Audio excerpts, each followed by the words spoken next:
આપણી પાસે જે સ્ત્રોત છે એ એ શરૂ થાય છે આજના યુવાનોના એક મોટા વિરોધાભાસથી. એક તરફ તમે જુઓ જેનઝી અને મિલેનિયલ્સને, કદાચ ઇતિહાસની સૌથી વધુ માહિતગાર, જોડાયેલી અને પ્રતિભાશાળી પેઢી. બરાબર. એમની પાસે સાધનો છે, મહત્વાકાંક્ષા છે, એવું લાગે કે આખી દુનિયા એમની આંગળીના ટેરવે છે. સાચી વાત છે. પણ એ પણ સમજવું રહ્યું કે આ વિરોધાભાસ માટે માત્ર યુવાનો જવાબદાર નથી.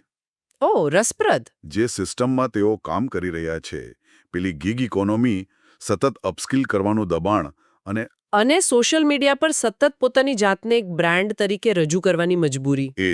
એ પણ આ તણાવને જન્મ આપે છે. એટલે કે તકો વધી છે, પણ એની સાથે દબાણ અને અપેક્ષાઓનો પહાડ પણ ઊભો થયો છે. તમે જે દબાણ શબ્દ વાપર્યો ને, મને લાગે છે કે તે જ મુદ્દાના કેન્દ્રમાં છે. બિલકુલ. આ સ્ત્રોત એ જ દબાણનું એકદમ જીવંત ચિત્ર રજૂ કરે છે. મતલબ, કલ્પના કરો કે સવાર આંખ ખુલે એ પહેલા જ મોબાઈલ પર નોટિફિકેશન્સનો વરસાદ. હા, શરૂઆત જ ત્યાંથી થાય છે. અને દિવસભર મગજમાં શું ચાલે? કરિયર, ટાર્ગેટ્સ અને ભવિષ્યની અનિશ્ચિતતા, એ વિચારોનું ચક્કર ચાલતું જ રહે. અને દિવસના અંતે જ્યારે થોડી શાંતિની અપેક્ષા હોય, ત્યારે આપણે ઇન્સ્ટાગ્રામ કે લિંક્ડઇન પર સ્ક્રોલ કરતા હોઈએ છે. બરાબર. અને ત્યાં શું દેખાય છે? બીજાના જીવનની હાઇલાઇટ રીલ. હા. કોઈક યુરોપમાં વેકેશન પર છે, કોઈને પ્રમોશન મળ્યું છે, કોઈકનું સ્ટાર્ટઅપ સફળ થઈ રહ્યું છે. અને આ બધું જોઈને અંદરથી એક જ અવાજ આવે છે, હું ક્યાં પાછળ રહી ગઈ? ચોક્કસ.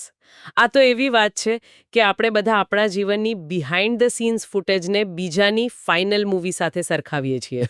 સાચી વાત.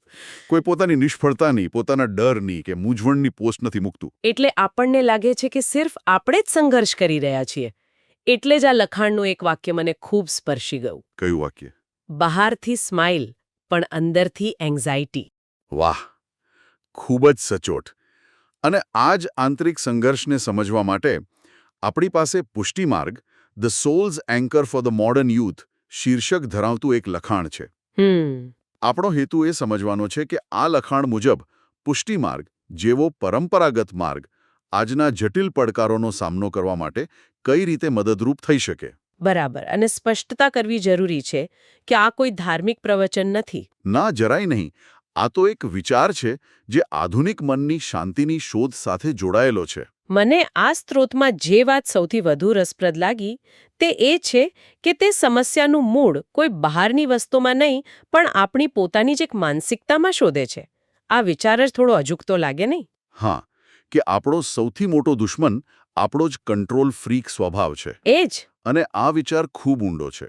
સ્ત્રોત એવી દલીલ કરે છે કે આજના તણાવનું મૂળ કારણ એ છે કે આપણે બધું જ આપણા નિયંત્રણમાં રાખવા માંગીએ છીએ. જેમ કે મારું પરિણામ ધાર્યા મુજબ જ આવવું જોઈએ, મારી કેરિયરનો ગ્રાફ સીધો ઉપર જ જવો જોઈએ, મારા સંબંધોમાં કોઈ સમસ્યા ન આવવી જોઈએ. બરાબર.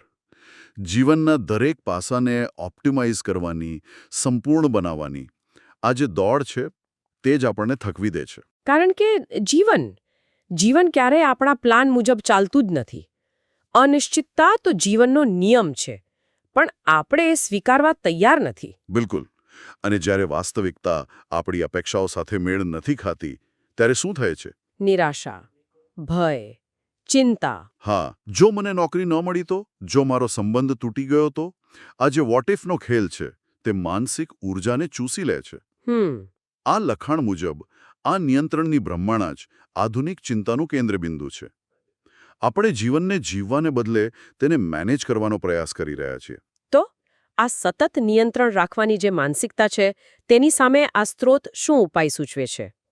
અહીંથી આખી વાત એક નવી દિશા લે છે. હા, અને તે ઉપાય એક જ શબ્દમાં સમાયેલો છે: આશ્રય. આ શબ્દ સાંભળીને કદાચ કોઈને એમ લાગે કે આ તો બધું છોડી દેવાની વાત છે, નિષ્ક્રિયતાની વાત છે.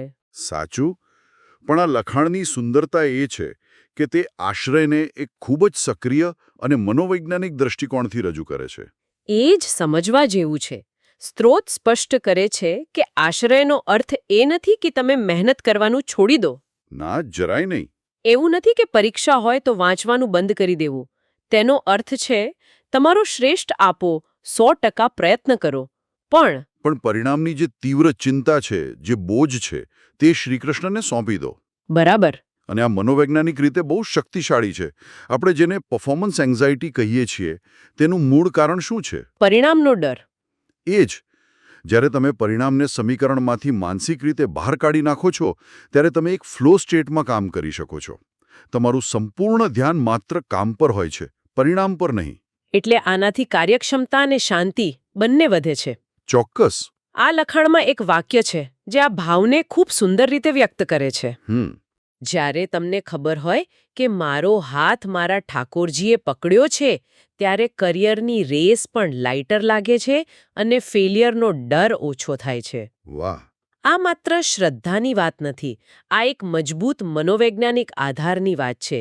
એવો વિશ્વાસ કે હું આ સંઘર્ષમાં એકલી નથી. પણ અહીં એક મોટો સવાલ એ થાય કે આ આશ્રય લેવો કોનો?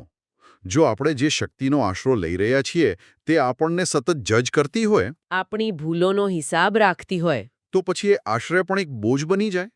એ તો જાણે કોઈ કડક બોસ નીચે કામ કરવા જેવું થયું. સાચી વાત છે. આ જ ડરને દૂર કરવા માટે સ્ત્રોત ભગવાનના સ્વરૂપ વિશે ખૂબ જ રસપ્રદ અને આધુનિક વાત કરે છે. હા, અને આ મુદ્દો ખાસ કરીને એવા યુવાનો માટે મહત્વનો છે જેઓ ધર્મને નિયમો અને બંધનો સાથે જોડીને જુએ છે. આ સ્ત્રોત એ છબીને તોડે છે. કેવી રીતે? તે કહે છે કે પુષ્ટિ માર્ગમાં શ્રીકૃષ્ણ કોઈ ન્યાયાધીશ નથી જે સંપૂર્ણતાની માંગ કરે. એ તો એક મિત્ર છે, એક પ્રેમી, એક માર્ગદર્શક જે તમે જેવા છો તેવા સ્વીકારે છે. અહીં જે વિચાર રજૂ થયો છે તે અનકન્ડિશનલ એક્સેપ્ટન્સ એટલે કે બિનશરતી સ્વીકારનો છે. બરાબર. લખાણ સ્પષ્ટપણે કહે છે, પરફેક્ટ બનવાની કોઈ ફરજ નથી, જસ્ટ પ્રેમથી કૃષ્ણના પાજે જાઓ. આ વિચાર જ કેટલો રાહત આપનારો છે આજના વિશ્વમાં જ્યાં દરેક પગલે આપણને માપવામાં આવે છે. નોકરીમાં પરફોર્મન્સ રિવ્યૂ, સોશિયલ મીડિયા પર લાઇક્સની સંખ્યા, સમાજમાં સ્ટેટસ, ત્યાં કોઈ એવી જગ્યા જ્યાં તમારે પરફેક્ટ હોવાનું નાટક ન કરવું પડે એ વિચાર જ શાંતિ આપે છે. તમે સોશિયલ મીડિયાની વાત કરી. હા. આ સ્ત્રોત આધુનિક વેલિડેશનની શોધ અને આધ્યાત્મિક જોડાણ વચ્ચેની તુલના ખૂબ જ સચોટ રીતે કરે છે. આજે આપણને માન્યતા ક્યાંથી જોઈએ છે? ઇન્સ્ટાગ્રામ પર કેટલા ફોલોવર્સ છે, આપણી પોસ્ટ પર કેટલી લાઇક્સ આવી, ત્યાંથી. પણ આ સુખ કેટલું ટકાઉ છે? એક ક્ષણિક છે. એક ડોપામાઇન હિટ જેવું. બરાબર. લાઇક આવે ત્યારે સારું લાગે, પણ થોડા કલાકોમાં તેની અસર ઓસરી જાય અને આપણને ફરીથી એ જ ખાલીપો અનુભવાય છે. આ એક અનંત ચક્ર છે. આ લખાણ આ વર્ચ્યુઅલ વેલિડેશનની શ્રી કૃષ્ણ સાથેના રિયલ ઇનર કનેક્શન સાથે કરે છે. એક એવો સંબંધ જે તમારા ફોલોઅર્સની સંખ્યા પર નિર્ભર નથી. હા, એક એવું જોડાણ જે ત્યારે પણ તમારી સાથે હોય છે જ્યારે તમે નિષ્ફળ જાઓ, જ્યારે તમે દુઃખી હો અને જ્યારે દુનિયા તમારી તરફ પીઠ ફેરવી લે. અને આ જોડાણ માટે કોઈ દેખાડાની પણ જરૂર નથી. મને આ ઉદાહરણ ખૂબ ગમ્યું. કયું? તમે જીન્સ પહેરો કે ટ્રેડિશનલ, જો ભાવ સાચો છે તો શ્રીજી તમારા છે. બરાબર. આ વાત પરંપરાના બાહ્ય સ્વરૂપ કરતાં આંતરિક ભાવની શુદ્ધતા પર ભાર મૂકે છે.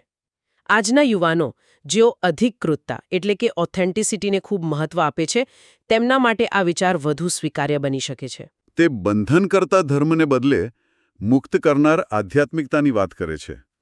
તે કહે છે કે તમારો સંબંધ તમારો પોતાનો અંગત છે, તેને બીજા કોઈના માપદંડ પર ખરા ઉતરવાની જરૂર નથી. તો આ બધી વાતો, આશ્રય, સ્વીકૃતિ, આંતરિક જોડાણ, આ બધાનો વ્યવહારિક જીવનમાં, ખાસ કરીને કરિયર જેવા ક્ષેત્રમાં શું અર્થ થાય? ઘણીવાર એવી ગેરસમજ હોય છે કે આધ્યાત્મિકતા એટલે દુનિયાદારી છોડીને હિમાલય ચાલ્યા જવું. પણ આ સ્ત્રોત એવો બિલકુલ નથી કહેતો. ના, બિલકુલ નહીં. ઉલટાનું, તે આધ્યાત્મિકતાને રોજિંદા જીવનમાં, ખાસ કરીને કામમાં કેવી રીતે વણી લેવી તેની વાત કરે છે. જીવનથી ભાગવાની નહીં પણ જીવનને એક અલગ અને વધુ અર્થપૂર્ણ દ્રષ્ટિકોણથી જીવવાની કળા શીખવે છે. તે કહે છે કે તમારી મહત્વાકાંક્ષા ખોટી નથી, પણ તે મહત્વાકાંક્ષા સાથે જોડાયેલો અહંકાર અને ડર સમસ્યા છે. અહીં જે કેન્દ્રીય વિચાર છે તે ઘણો ગહન છે. કર્મ કરો પણ કરતાપણા છોડી દો. આનો સરળ અર્થ શું થાય? તેનો અર્થ છે કર્મ કરો પણ કરતાપણાનો ભાવ છોડી દો. એટલે કે મહેનત તમારી, પણ આ મેં કર્યું એવો અહંકાર નહીં. સ્ત્રોત તેને વધુ સરળ ભાષામાં સમજાવે છે. હાર્ડવર્ક તમારું, રિઝલ્ટ શ્રીકૃષ્ણનું. આ વિચારસરણી કામ પ્રત્યેના આપણા સમગ્ર દ્રષ્ટિકોણને બદલી શકે છે. કેવી રીતે? મતલબ જો કોઈ વિદ્યાર્થી પરીક્ષા માટે તૈયારી કરતો હોય કે કોઈ પ્રોફેશનલ મોટા પ્રોજેક્ટ પર કામ કરતો હોય તો તેમના માટે આ વિચાર કેવી રીતે ઉપયોગી થઈ શકે? જો જ્યારે તમે કર્તાપણાના ભાવથી કામ કરો છો ત્યારે સફળતાનો યશ તમે લો છો અને નિષ્ફળતાનો ભાર પણ તમારા માથે જ આવે છે. બરાબર. સફળતા અહંકારને પોષે છે અને નિષ્ફળતા હતાશાને જન્મ આપે છે. પણ જ્યારે તમે તમારા કર્મને સેવા તરીકે જુઓ છો, પછી ભલે તે કોલેજનો અભ્યાસ હોય, નોકરી હોય કે વ્યવસાય, હા, ત્યારે તે ઈશ્વરને સમર્પિત એક કાર્ય બની જાય છે. તમે તમારું શ્રેષ્ઠ આપો છો કારણ કે તે તમારી સેવા છે, પણ પરિણામની ચિંતામાંથી મુક્ત રહો છો. આનાથી સફળતા માથા પર નથી ચડતી અને નિષ્ફળતા દિલ પર નથી લાગતી. કામ બોજ નહીં પણ પૂજા બની જાય છે. આપણે તણાવના મૂળથી લઈને તેના ઉપાય અને વ્યવહારિક જીવનમાં તેના અમલ સુધીની વાત કરી. જો આ બધાને જોડીને જોઈએ તે એક બહુ સ્પષ્ટ ચિત્ર સામે આવે છે, નહીં? હા, એક એવું ચિત્ર જે કહે છે કે આજની પેઢીને નિયમો અને વિધિવિધાનો કરતાં વધુ જરૂર સમજણ અને જોડાણની છે. તેમને એવા જવાબો નથી જોઈતા જે કોઈ જૂના પુસ્તકમાં લખેલા હોય. તેમને એવા અનુભવો જોઈએ છે જે તેમના જીવન સાથે સીધો સંબંધ ધરાવતા હોય. અને આ સ્ત્રોત મુજબ પુષ્ટિમાર્ગ શ્રીકૃષ્ણ સાથે આજ સીધું વ્યક્તિગત અને ભાવનાત્મક જોડાણ પ્રદાન કરવાની વાત કરે છે. બરાબર. કોઈ મધ્યસ્થી કે જટિલ નિયમોની વાત નહીં, પણ સીધા હૃદયના સંબંધ પર ભાર. જે આજની પેઢીની ઓથેન્ટિસિટીની શોધ સાથે સુસંગત છે. અને આ ચર્ચાના અંતે સ્ત્રોતનો જે અંતિમ મુદ્દો છે તે તેની વ્યવહારિકતા વિશે છે. તે કોઈ જાદુઈ દાવો નથી કરતો કે આ માર્ગ અપનાવવાથી જીવનની બધી સમસ્યાઓ દૂર થઈ જશે. એટલે એવું નથી કે બોસ બદલાઈ જશે કે ટ્રાફિક ઓછો થઈ જશે. ના, એવું નથી. પણ તે સમસ્યાઓનો સામનો કરવાની તમારી આંતરિક શક્તિ ચોક્કસપણે વધશે. અચ્છા. લખાણ સૂચવે છે કે જ્યારે પણ તણાવ, મૂંઝવણ કે ડર અનુભવાય ત્યારે ફક્ત એકવાર દિલથી શ્રી કૃષ્ણ શરણમ મમ આ મંત્રનું સ્મરણ કરવાથી બની શકે કે બહારની પરિસ્થિતિ ન બદલાય, પણ તે પરિસ્થિતિની જોવાની તમારી દૃષ્ટિ બદલાઈ જશે. અંદર એક શાંતિનો, એક સ્થિરતાનો અનુભવ થશે. મતલબ આ બહારની દુનિયાને બદલવાનો નહીં, પણ અંદરની દુનિયાને મજબૂત બનાવવાનો માર્ગ છે. આ સમગ્ર ચર્ચા પરથી એક રૂપક જે મારા મનમાં સ્પષ્ટ થાય છે તે એન્કર અથવા લંગરનું છે. જેમ તોફાની દરિયામાં લંગર જહાજને એક જગ્યાએ સ્થિર રાખે છે, તેને ભટકી જતું અટકાવે છે, તેમ આ આશ્રયનો ભાવ આજના ઝડપી અને અસ્થિર વિશ્વમાં વ્યક્તિના મનને સ્થિર રાખી શકે છે. આ એક ખૂબ જ શક્તિશાળી રૂપક છે, કારણ કે જીવનમાં તો તોફાનો તો આવવાના જ છે. હા, એ તો છે જ. પ્રશ્ન એ નથી કે તોફાન આવશે કે નહીં, પ્રશ્ન એ છે કે જ્યારે તોફાન આવે ત્યારે તમારી પાસે કોઈ લંગર છે કે નહીં. તો આના પરથી એક અંતિમ વિચાર જે શ્રોતાઓ માટે છોડવા જેવો છે તે એ છે કે 21મી સદીમાં જીવતી વ્યક્તિ માટે આ એન્કરનો સાચો અર્થ શું હોઈ શકે? આ લખાણ તેને પુષ્ટિમાર્ગના સંદર્ભમાં રજૂ કરે છે, પણ લોકો આ જ સ્થિરતા, આ જ શાંતિ બીજે ક્યાં શોધી રહ્યા હશે? શું તે સંબંધોમાં છે, પોતાના કામમાં કે જુસ્સામાં છે, કળા કે પ્રકૃતિમાં છે, કે પછી પોતાની અંદરની કોઈ ઊંડી સમજમાં છે? દરેક વ્યક્તિનું એન્કર અલગ હોઈ શકે છે, પણ મહત્વનો પ્રશ્ન એ છે કે શું આપણે આપણું એન્કર શોધ્યું છે?